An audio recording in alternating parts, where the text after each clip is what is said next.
Well, today we have a very special stewardship moment with Katie Barick from Second Mile Outreach.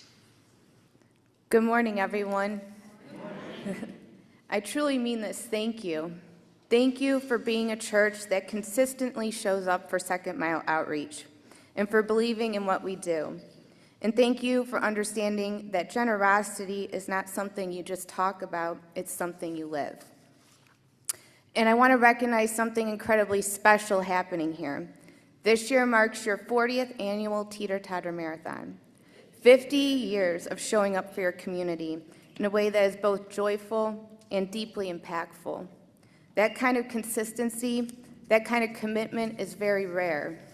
And the fact that all proceeds this year are going to Second Mile Outreach, it's hard to even put into words what that means to us. You didn't just choose to support us, you chose to invest in every family we serve, every veteran we help, and every child who will feel seen because of your kindness.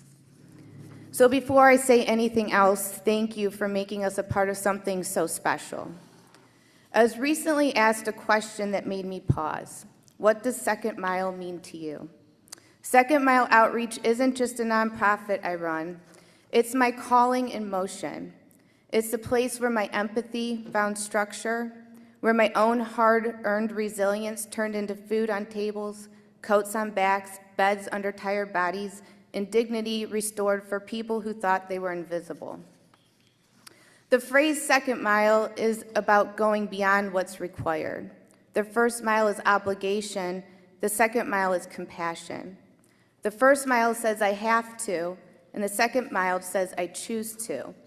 And that choice, that simple decision to care is so powerful. At Second Mile Outreach, we don't stop at the bare minimum. We don't just hand someone a box and move on. We look people in the eye, we learn their names, we ask about their children, and we listen to stories, and we remind them that they matter. And that's what it looks like in real life. Every week, families come to our food pantry and receive groceries with dignity.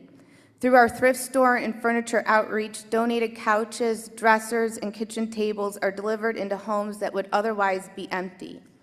Every purchase made in our store turns into meals, furniture, and emergency assistance for someone in crisis.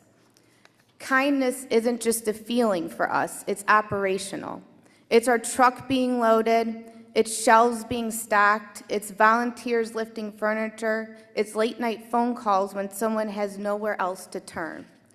In 2025 alone, we assisted over 3,000 veterans between our food pantry and furniture program. We helped over 720 children wake up to Christmas gifts, and we provided more than 130,000 meals to families facing crisis. We placed clothing, hygiene supplies, and household essentials into homes that would otherwise be once empty. But here's the truth. Those numbers are impressive, but they are not the mission. The mission is the people behind them. Not long ago, we met a veteran named James. James had served this country honorably. When he came home, the transition was harder than he expected. Work was inconsistent, support was limited, and he moved into a small apartment with nothing but a few bags of clothes. When we first walked in, the apartment echoed. No bed, no couch, no table, just empty space. Within days, because of donated furniture and your generosity, we delivered a dresser, a couch, a table, and groceries.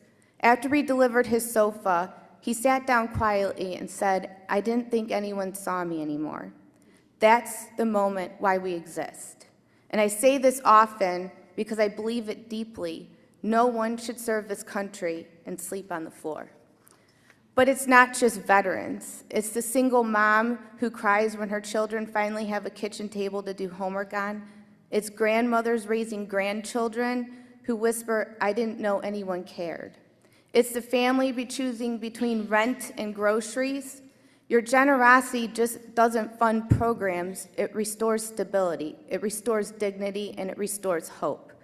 We live in a world that can feel loud, divided, and sometimes unkind. People are caring more than they show, and often the most powerful thing you can offer someone isn't a solution, it's compassion. Kindness says, "I see you. You matter. You're not alone. Let me help you carry this with you. And kindness multiplies. When someone is shown compassion during their lowest moment, it changes them. A veteran who feels supported walks taller. A parent who feels seen and loved feels stronger. A child who experiences generosity grows up believing that good exists in this world. That ripple effect starts with people who decide to go beyond what's required. You could give elsewhere. You could look away. You could assume someone else will step in, but you don't. You choose the second mile. And I want you to know we feel that partnership every single day. When our truck is loaded with furniture, you're there. When families leave with full carts and lighter hearts, you're there. When a veteran lays his head on a pillow instead of a hard floor, you're there. You are not just donors, you are partners in every restored life. And I want to take a moment to recognize a very special group from this church. Many of you know who exactly I'm talking about, the ladies who come to Second Mile sorting clothes in the back for hours. Around our building, we lovingly call them the backroom ladies.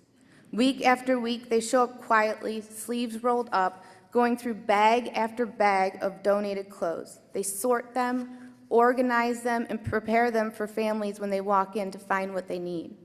What they do may happen behind the scenes, but the impact is seen everywhere. Because of them, a child finds a winter coat, a veteran finds clean clothes for a job interview, and a mom finds school clothes for her kids without worrying how she'll afford them. They may work in the back room, but the kindness they create reaches far beyond those walls. So to our back room ladies, I want to say thank you. You are a beautiful example of what Second Mile looks like. As long as there is a need in our community, we will keep going that extra mile. We will keep choosing compassion over convenience.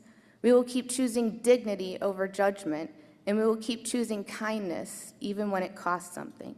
Because going the second mile is an obligation, it's about humanity. And because of you, someone like James doesn't have to wonder if he's invisible anymore. Thank you so much for walking the second mile with us.